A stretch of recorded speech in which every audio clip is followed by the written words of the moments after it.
So I was scrolling through my phone and I get a text from bro. He telling me he about to buy some KD4s. And bruh, I was confused for a second, so I decided to do some research myself. Look what we have here. They are re-releasing KD4s. Now this is very significant because bro, y'all have no idea the type of stronghold this had on the community going from like 2011 to like 2015, 16-ish.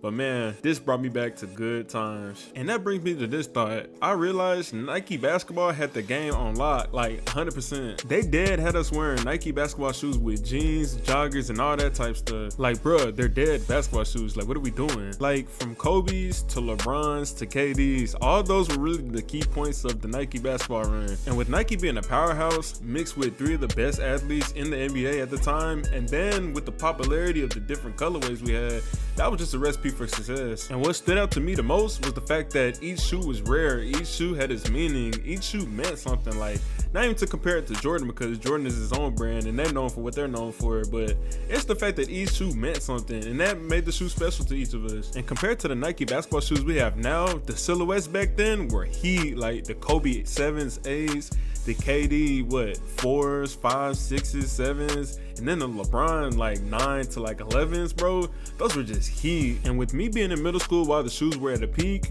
I was rocking them weak ass, dirty ass, ugly ass Team Jordans while everybody else was wearing Nike basketball shoes. And bro, I ain't gonna lie, my ass was envious as hell. Like bro, I was fiending for them shoes, bro. And my mom just wouldn't let me have them. And I ain't gonna lie, as mad as I was, I kind of understood, because if I got those shoes, everybody in the family had to get them, and we had a big ass family, bro. I'm not gonna lie. And one thing I hated the most was the fact that parents did not understand the politics of middle school. Like, bro, if you had shoe game, bro, you were him. You were that guy. You were untouchable. Like, only the real ones understand. So what me and a couple of my friends used to do, we used to just carry an extra pair of shoes in our backpack that somebody wanted to wear and switch them out with somebody for the whole day. That way, you would have the unlimited shoe glitch, and I promise you, bro, that carried some weight. And bro, I promise you, bro, people swore up and down that I had all the shoes. And y'all probably thinking, Quez, was it really that serious? Nah, bro, let me just show you the types of shoes we have, bro. Y'all, just wait. So let me start with the KDs, and specifically, the first KD I remember was the KD4. Now, if you're familiar with the KD4, bro, you know this is really where the hype really started. Like, just look at the different colors in the silhouette alone, bro. Like, this is what we wanted. And then these right here, bro, these were it. These are the ones I wanted the most. Like, the Nurse even came with their own box. Like, bro, you know how lit that is, bro?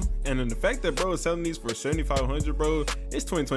I don't think you're selling those, bro. Like, dude, these OG prices are insane. And don't even get me started on the KD5s. Now, personally, these are one of my favorites, like, of all time, next to the KD6, of course. And the only downside with this shoe was the fact that it was high top. Now, me personally, I don't like high tops that much, but for these shoes, I let it slide because, bro, some of these colorways, bro, you literally cannot skip over. Like, bro, just look at them. Now, personally, I didn't own any KD5s at all, but these were the ones I wanted the most. These were called the ETs, and bro, it's just something about the colors that just stood out to me. Like, I just had to have them. And for the last of the KD series, we're gonna talk about the KD6s, and this is when I realized they had the game in the headlock. Like, bro, just look at the different types of colorways. Like, they were so dynamic. And although the shoe silhouette was ugly as hell, I ain't gonna lie, the shoe kind of grew on me. And I ain't gonna lie, I think the colorways really carried. Like, we had so many different options, bro. Like, we had the peanut butter jellies, we had the preludes, we had them orange joints, we had the all-stars. Like, all of them were unique and different. And my personal favorite from the 6s are the Texas. Now, these were just special to me. Like, bro, I seen my brother get these and I knew I just had to have them, which I never got. But I think it's the mix of the speckles mixed with the secondary colorways. It just all rolls together. And I'm not gonna lie, bro, I'm gonna have to get these. An honorable mention, I think these Pros are the best KDs to ever release. Now, I didn't go over these in this video, but I just want y'all to know these are my personal favorite of all time. Now, since the Kobe 6, 7s, and 8s has a similar silhouette, we're gonna make this one quick. Now, personally, I didn't really pay attention to the Kobe 6s like that. Like, they weren't really my flavor. They just looked plain to me. But the Grinches and the reverse Grinches, bro, those were hard. And I'm glad they got a re-release. But like I said, they were kind of bland to me, so I kind of stayed out the way from those. And a year later, the 7s came out. Now, the 7s is when things really started heating up. Like, you seen different colorways, you seen different combinations. Like, the Galaxies were so tough. And then you had other colorways that were just plain the basic as well. But to me, the 8s is really when they started to tee up. And with the Ace being one of my favorite Kobe shoes, these absolutely have to be one of my favorite Nike shoes of all time.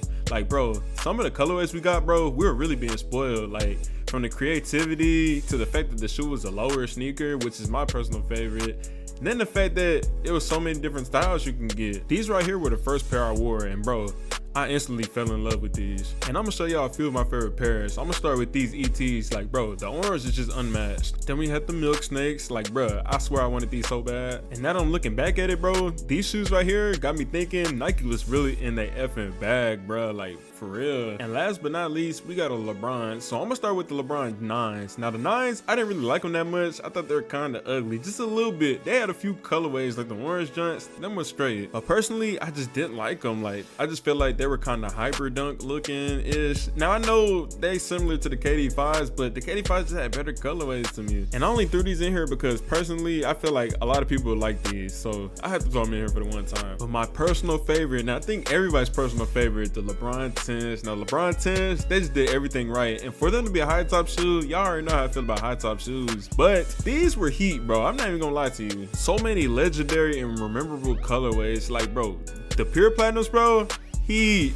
The Christmas, it's so many I can remember. And the ones I wanted the most were the Corks. These have the power to replace Timberlands, bro. I'm not even capping. But the other ones, bro, I mean, it just can't go no wrong. And honestly, I feel like looking back at it in retrospect, these shoes did no wrong. Like, I never really heard nobody complain. I never heard nobody say these are ugly, nothing. These probably one of the top 10 Nike shoes of all time, bro. And along with the shoes I mentioned before, that's not a crazy thing to say. And honestly, I feel like the downfall of Nike shoes came because of the silhouettes changing. Like, later on, the shoes started getting ugly. And a good example of that is the 10 to the 11 of the LeBrons. Like, bro, the 11s are ugly as hell, bro. Those Megatron ass shoes, them robotic ass shoes, those are so ugly, bro. I can't stand them, and I can't believe I had them. Only reason I got them because they was on sale, though. I ain't gonna cap to y'all. And as I officially entered high school, I mean, the trend of basketball shoes, it went all the way down. Like, folks was moving on to McQueen's, Balenci's, and stuff like that. But what can I say? Trends are here today and gone tomorrow. You know how it goes. But one thing we can all agree on is the fact that Nike basketball definitely had the world in a chokehold, and we cannot deny that.